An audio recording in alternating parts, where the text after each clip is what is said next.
What's up, y'all? It's your boy Mitch. Go back once again with another basketball video, and today we are going to preview the second round in the Eastern Conference, opposing the 76ers against the Boston Celtics.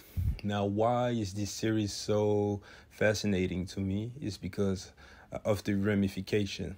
I believe that on both sides, if the team loses, some serious consequences will happen and the roster may look completely different next season.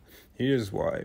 On the Sixers side, this marked the 10th year anniversary of the process, meaning, the team actually tanking, being so bad that they would pretty much guarantee having those first round picks that would allow them to draft the superstars. And the only superstar that really panned out of the process is Joel Embiid. And now they've had several years to build around him. And this looks like, at least on paper, the most talented team and the team that makes the most sense. And they're supposed to make a deep run in the playoffs. It's time. Any Joel Embiid has yet to lead a team to the second round or further than the second round of the playoffs. And with the Milwaukee Bucks being kicked out, he would actually have a great chance of going to the finals if he were to beat the Boston Celtics. So this is the year. Obviously, we know about the James Harden rumors, and I believe that if they get bounced in the second round, he's definitely out of there. He's going to leave. Tobias Harris, they'll try and trade him, and Doc Rivers will be fired. So, yeah, the Sixers will be so much different. And for Joel Embiid's legacy, man, people are definitely going to start looking at him like, okay, this guy is just a regular season guy, but he can't lead a team in the playoffs. And it's very hard to get rid of those stigmas once they are upon you. So Joel Embiid has to perform and has to win. And on the Boston Celtics side, this roster is flawless. They have everything. They have the depth. They have the wing length. They have multiple.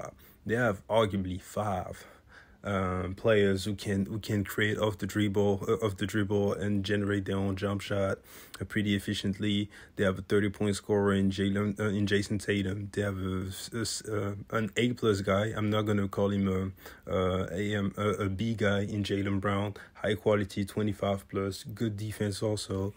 They have Al Horford. They have Robert Williams healthy.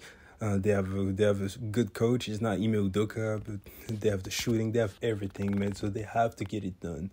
Because if they don't, two things could happen. First of all, assuming Jaylen Brown makes All-NBA, he will be eligible to a $190 million in 4-year extension. So if you're the Celtics, you'll start to wonder, does this duo can actually get us there? And do we want to give all that money to Jaylen Brown long term? Because if they don't, he's going to leave. Or Jason Tatum does not perform, and then you may look at Jason Tatum like, okay, is this the guy? Is he the guy that's going to take us to the promised land, or should we trade him, get as much as we can for him, keep Jaylen Brown, and go from there? So the Celtics I'd better not lose this series, man. It's been 5 years of serious contention for them, and at some point they will have to show something for it. And after going to the finals last season, this is not the time to regress, especially again with the Milwaukee Bucks being out of there, the Heat being short-handed, and come on, you can't lose to the Knicks. So this is why this series is going to be so fascinating, because it's so much at stakes. Now, who will actually win the series? Quite frankly, I think the Celtics get it done in 7.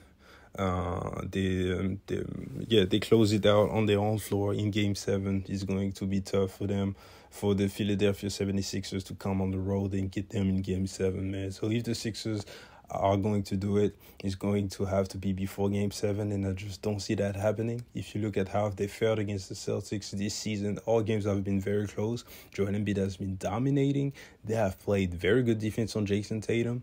James Harden has been okay, but the Celtics have been able to just shut down everybody else.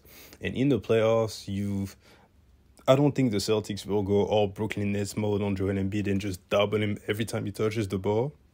They won't do that, because the Sixers are able to make some threes, but James Harden, man, they have they have just so many options to just put on him and slow him down. And same with Tyrese Maxey. And if they're able to take away at least one of those guys, it's going to be too much on Joel Embiid. He's going to literally have to do what he did last time he saw the Celtics and drop 50 for him to take them there.